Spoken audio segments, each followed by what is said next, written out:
आज हम अधिकारों पर एक गहरी नजर डालने वाले हैं। ये अधिकार या राइट्स, ये शब्द हम सबने सुना है, पर ये आखिर हैं क्या? और ये किसी भी लोकतंत्र के लिए इतने जरूरी क्यों माने जाते हैं? आज हमारे पास जो दस्तावेज है वो हमें पहले एक ऐसी दुनिया दिखाते हैं जहां अधिकार है ही नहीं। बिल्कुल। और फिर हम देखेंगे कि भारतीय संविधान ने हमें इन स्थितियों से बचाने के लिए क्या गारंटियां दी हैं। बिल्कुल। और आज हमारा मकसद सिर्फ अधिकारों की एक लिस्ट रटना नहीं है, बल्कि महसूस करना है कि असल में हैं क्या। ये कह सकते हैं कि लक्ष्मण रेखा है जो हम सत्ता पे खींचते हैं। सत्ता पर मतलब सरकार पर? सरकार पर भी, और कभी-कभी बहुमत पर भी। ये चर्चा हमें दिखाएगी कि ये रेखाएं खींचना क्यों जरूरी है और ये कैसे हमारी रोजमर्रा की जिंदगी को सुरक्षित रखती हैं, भले ही हमें इसका एहसास ना हो। तो चलिए इस बात को समझने के लिए कुछ असल कहानियों से शुरू करते हैं।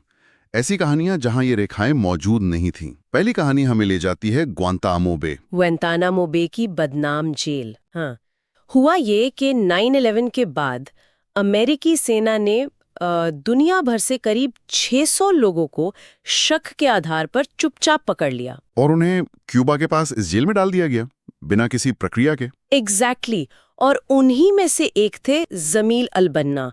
और जरा सोचिए, उनके 9 साल के बेटे अनस ने 2005 में ब्रिटिश प्रधानमंत्री टोनी ब्लेयर को एक खत लिखा था। उस खत में उसने बस इतना पूछा, मेरे पापा जेल में क्यों हैं? वो ग्वांटानामो बे में इतनी दूर क्यों है? उसने लिखा, मैंने उन्हें 3 साल से नहीं देखा है। मुझे पता है कि मेरे पापा ने कुछ गलत नहीं किया क्योंकि वो एक अच्छे इंसान है। ये तो दिल तोड़ने वाली बात है। हाँ, ये एक बच्चे की आवाज थी जो बस जानना चाहता था कि उसके पिता के साथ हो क्या रहा है। और यही तो सबसे खौफनाक बात है, किसी को पता ही नहीं था कि उनके साथ क्या हो रहा है। इन कैदियों को न तो उनके देश की सरकार को पता कर पकड़ा गया, न ही उन पर अमेरिकी जमीन पर कोई मुकदमा चलाया गया। उनके परिवारों को भी खबरें मीडिया से ही मिली। हाँ, और जब एमनेस्टी इंटरनेशनल जैसी संस्थाओं ने जांच की तो पता चला कि उन्हें ऐसी यातनाएं दी जा रही थीं जो खुद अमेरिकी कानूनों के खिलाफ थी। ये इस बात का एक क्लासिक उदाहरण है कि जब कोई सरकार कानून के दायरे से बाहर जाके काम करती है तो क्या होता है। मतलब कानून की प्रक्रिया जैसी कोई चीज थी ही नहीं। बिल्कुल नहीं थी। तो सरकार ने खुद को ही कानून से ऊपर मान लिया। ये तो हुई एक सरकार द्वारा दूसरे देश के नागरिकों के अधिकारों के हनन की बात। लेकिन क्या होता है जब कोई सरकार अपने ही नागरिकों के साथ ऐसा करने लगे? हाँ, ये भी एक बड़ा सवाल है। इसका एक साफ उदाहरण हमें सऊदी अरब में देखने को मिलता है। वहां की स्थिति पर अगर हम गौर करें तो देश पर एक ही खानदान का राज है। राजा को चुनने में लोगों की कोई भूमिका नहीं है। कोई चुनाव नहीं। राजा ही अपनी मर्जी से सरकार चुनता है, जज नियुक्त करता है, और तो और उनके फैसले भी पलट सकता है। मतलब न्यायपालिका भी स्वतंत्र नहीं है। बिल्कुल, कोई भी नागरिक राजनीतिक पार्टी नहीं बना सकता। मीडिया सिर्फ वही लिख या दिखा सकता है जो राजा को पसंद हो। किसी और धर्म को सार्वजनिक तौर पर मानने की आजादी भी नहीं है। और महिलाओं की स्थिति? महिलाओं पर तो कई तरह की पाबंदियां हैं। यहाँ तक कि कानूनी तौर पर एक मर्द की गवाही 2 औरतों की गवाही के बराबर मानी जाती है। तो यहाँ ग्वांटानामो बे और सऊदी अरब में एक बहुत बड़ा फर्क है जो समझना जरूरी है। क्या फर्क है? ग्वांटानामो बे में कानूनी प्रक्रिया का अभाव था। मतलब एक सिस्टम था लेकिन सरकार उसके बाहर काम कर रही थी। सऊदी अरब में तो अधिकारों का कोई ढांचा ही मौजूद नहीं है। अच्छा। वहां अधिकार सिर्फ अदालतों या मुकदमों का मामला नहीं है। ये अपनी बात कहने, अपनी सरकार चुनने और बराबरी से जीने की आजादी का मामला है। ये दिखाता है कि अधिकार कितने व्यापक होते हैं। और यहीं पर एक तीसरा मामला आता है जो शायद इन दोनों से भी ज्यादा डरावना है। ये कहानी कोसोवो की है। यहाँ मामला तानाशाही का नहीं था। यहाँ एक नेता थे, स्लोबोदान मिलोशेविच, जो बाकायदा चुनाव जीतकर सत्ता में आए थे। मतलब एक लोकतांत्रिक रूप से चुनी हुई सरकार थी। हाँ, लेकिन वो एक कट्टर सर्ब राष्ट्रवादी थे और उनकी सरकार ने कोसोवो में रहने वाले अल्बानियाई मूल के लोगों पर जबरदस्त जुल्म ढाए। एक घटना है जो रोंगटे खड़े कर देती है। अप्रैल 1999 की बात है। एक 74 साल की महिला बतीशा होक्शा अपने पति के साथ अपनी रसोई में बैठी थीं। तभी सर्बियाई सैनिक दरवाजा तोड़कर अंदर घुस आए। हे भगवान! उन्होंने पूछा, तुम्हारे बच्चे कहाँ हैं? और इससे पहले कि वो कुछ समझ पाती, उन्होंने बतीशा की आंखों के सामने उसके पति को 3 गोलियां मार दी। सैनिकों ने उसकी उंगली से उसकी शादी की अंगूठी खींच ली और उसे घर से बाहर धकेल दिया। और जैसे ही वो बाहर निकली, उन्होंने उसके घर में आग लगा दी। तो सब कुछ छीन लिया? सब कुछ। वो बेघर हो चुकी थी और उसके पास कुछ नहीं बचा था। यही सबसे खतरनाक स्थिति है। कैसे? जब बहुमत की ताकत का इस्तेमाल करके चुनी हुई सरकार ही अपने देश के अल्पसंख्यकों को कुचलने लगे। ये कहानी हमें बताती है कि सिर्फ चुनाव करा लेना ही लोकतंत्र नहीं है। सही बात है। असली लोकतंत्र तब होता है जब अल्पसंख्यकों की आवाज, उनकी सुरक्षा और उनके सम्मान की गारंटी हो। अधिकारों की जरूरत सबसे ज्यादा इसीलिए होती है ताकि बहुमत ताकत के नशे में अपनी मनमानी ना कर सके। अच्छा, इसीलिए कुछ अधिकार संविधान में लिखे जाते हैं। बिल्कुल, ताकि वो सरकार की पहुंच से भी ऊपर रहें। तो इन 3 कहानियों से हम क्या सीखते हैं? ग्वांटनामो बे, सऊदी अरब और कोसोवो, ये सब हमें एक ऐसी दुनिया दिखाते हैं जहां किसी की सुरक्षा, सम्मान और निष्पक्षता की कोई गारंटी नहीं है। और इसी एहसास से अधिकार का विचार पैदा होता है। तो फिर इसे साफ शब्दों में परिभाषित कैसे करेंगे? अधिकार हैं क्या? अगर एकदम सरल भाषा में कहें तो अधिकार किसी इंसान की वो वाजिब मांगे हैं जो समाज द्वारा स्वीकृत हो और जिन्हें कानून का संरक्षण मिला हो। वाजिब मांगे? हाँ, वाजिब। ये सिर्फ हमारी इच्छाएं नहीं हैं, बल्कि ऐसी मांगे हैं जिन्हें समाज सही मानता है। और ये असीमित नहीं होती। मतलब आपका अधिकार वहीं खत्म हो जाता है जहां से किसी दूसरे के अधिकार में दखलंदाजी शुरू होती है। जैसे? आपके दस्तावेजों में एक अच्छा उदाहरण है कि आपको खेलने का अधिकार है, लेकिन इसका ये मतलब नहीं कि आप क्रिकेट खेलते हुए किसी की खिड़की का शीशा तोड़ दें। बिल्कुल, ये एक संतुलन है। और लोकतंत्र में ये संतुलन क्यों जरूरी है? इसके 2 मुख्य कारण हैं। पहला तो ये कि लोकतंत्र को चलाने के लिए अधिकार ईंधन की तरह है। ईंधन की तरह? हाँ, वोट देने, चुनाव लड़ने, अपनी राय रखने, सरकार की आलोचना करने और राजनीतिक दल बनाने का अधिकार, इनके बिना तो कोई लोकतांत्रिक प्रक्रिया चली नहीं सकती। और दूसरा कारण? दूसरा जो कोसोवो की कहानी हमें सिखाती है वो ये कि अधिकार अल्पसंख्यकों के लिए एक ढाल का काम करते हैं। वो ये सुनिश्चित करते हैं कि बहुमत की सरकार अपनी ताकत का गलत इस्तेमाल न कर सके। अधिकार एक तरह की गारंटी है कि अगर सरकार या समाज रास्ता भटक जाए तो भी नागरिक के तौर पर आपकी बुनियादी गरिमा और आज़ादी सुरक्षित रहेगी। ये तो बहुत मजबूत बुनियाद है। और इसी सोच के साथ भारत के संविधान निर्माताओं ने नागरिकों को कुछ मौलिक अधिकार दिए। Fundamental rights. हाँ, फंडामेंटल राइट्स। ये वो अधिकार हैं जिन्हें सरकार भी आसानी से छीन नहीं सकती। चलिए अब एक एक करके इन्हें खोलते हैं। मुझे सबसे ज्यादा दिलचस्पी समानता के अधिकार में है। कानून का राज या रूल ऑफ लॉ सुनने में तो बहुत अच्छा लगता है, पर असल जिंदगी में इसका क्या मतलब है? इसका बहुत गहरा मतलब है। इसका मतलब है कि कानून की नज़र में सब बराबर हैं। कोई भी व्यक्ति, चाहे वो देश का प्रधानमंत्री हो या एक दूर दराज के गांव का एक छोटा किसान, कानून से ऊपर नहीं है। अगर दोनों एक ही अपराध करते हैं तो सजा भी एक जैसी होगी? बिल्कुल। सरकार धर्म, जाति, लिंग या जन्मस्थान के आधार पर किसी से भेदभाव नहीं कर सकती। इसी अधिकार के तहत ये सुनिश्चित किया गया कि दुकानें, होटल, कुएं, तालाब जैसी सार्वजनिक जगह हर किसी के लिए खुली रहेंगी। लेकिन यहीं पर एक सवाल उठता है और ये अक्सर बहस का मुद्दा भी बनता है। अगर सब बराबर है तो फिर नौकरियों और शिक्षण संस्थानों में आरक्षण की व्यवस्था क्यों है? क्या ये समानता के अधिकार के खिलाफ नहीं जाता? ये बहुत ही जरूरी सवाल है और इसका जवाब समानता की गहरी समझ में छिपा है। समानता का मतलब सबके साथ एक जैसा व्यवहार करना नहीं है।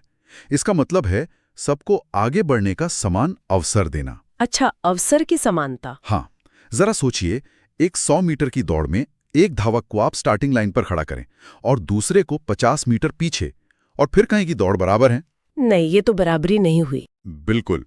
आरक्षण का सिद्धांत यही कहता है कि जिन समुदायों को हजारों साल तक सामाजिक और शैक्षिक रूप से पीछे धकेला गया, उन्हें बराबरी पर लाने के लिए कुछ समय तक विशेष सहारे की जरूरत है, ताकि वो बाकियों के साथ दौड़ में शामिल हो सके। एग्जैक्टली।